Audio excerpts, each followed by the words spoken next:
मुकदमात सियासी, एहतजाज अवामी और मसाइल कानूनी, ये हैं वो बीट्स जिन पे बात करेंगे आज न्यूज बीट में। अस्सलाम वालेकुम, मैं हूं पारस जहां से। ये धुंध, गर्द और उदासी ठहर गई है यहाँ, किसी मसीहा को बुलवाओ कि गर्द छटे। इस मुल्क के 3 स्टेक होल्डर्स हैं, हुकूमत, ऑपोजिशन और अवाम, और तीनों के ही अपने अपने मसाइल, ख्वाहिशें और तरजीहात हैं। तीनों की ही ये सोच पर धुंध और स्मोक के गहरे बादल हैं। सोच की इस धुंध में हद निगाह सिफर और स्मोक के अजाब में सांस लेना मुहाल है। वो हुकूमत जो इस मुल्क के मसाइल हल करने की जिम्मेदार है, उसका मसला सिर्फ और सिर्फ बानी पीटीआई और उनकी जमात रह गया है। उसकी ख्वाहिश बानी पीटीआई को जेल में बंद रखना और आहनी हाथों से निमटना रह गया है। उनसे एहतजाज का हक छीनना और उनके एहतजाज से निमटने के लिए इस मुल्क को कंटेनरिस्तान बनाना रह गया है। मुजाहिरीन पर लाठी चार्ज और आंसू गैस चलाना रह गया है। कानून साजी की आड़ में अदलिया समेत हर इदारे को कंट्रोल करना और अपनी कुर्सी को मजबूत करना रह गया है।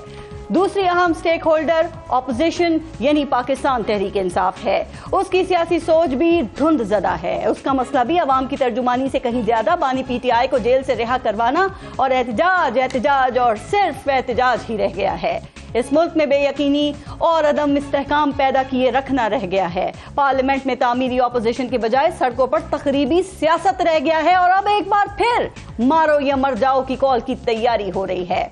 ये उनकी सोच पर पड़ी धुंध का ही कमाल है कि एक सूबे में हुकूमत के होते हुए दूसरी हुकूमत के खिलाफ मोर्चा बंद हैं। अब तीसरे अहम स्टेक होल्डर्स इस मुल्क के अवाम हैं और यही अवाम असल और हकीकी स्टेक होल्डर्स है। लेकिन ये इस कदर कमजोर और बेबस हैं कि पहले 2 स्टेक होल्डर्स के रहमो करम पर हैं, ऐसे मजबूर हैं कि सांस लेने के लिए साफ फजा तक मैसर नहीं। पूरा पंजाब स्मोक की लपेट में है, लेकिन हुकूमत के पास कारोबार जिंदगी बंद करने के सिवा कोई मुस्तकिल हल ही नहीं। पंजाब में तालीम बंद, तामीर बंद, मार्केट्स बंद, रेस्टोरेंट्स बंद और पंजाब के हुक्मरान बेबस, नाकाम और सियासी बयानबाजी तक महदूद। दुनिया आज तालिब इल्मों का दिन मना रही है और पाकिस्तान के इस अहम स्टेक होल्डर अवाम में से 2.5 करोड़ बच्चे स्कूलों से बाहर, आधा मुल्क गुर्बत की लकीर से नीचे, करोड़ों बेरोजगार और सेहत की सहूलियात न होने के बराबर। इस मुल्क के गरीब की तरजीह अच्छी जिंदगी, हुकूमत की तरजीह अपनी हुकूमती मजबूती और ऑपोजिशन की तरजीह सिर्फ एहतजाज और फाइनल कॉल ही है। तो ऐसे में सोच की इस धुंध और स्मोक का खात्मा कैसे मुमकिन हो सकता है, जरा इस पे सोचिएगा।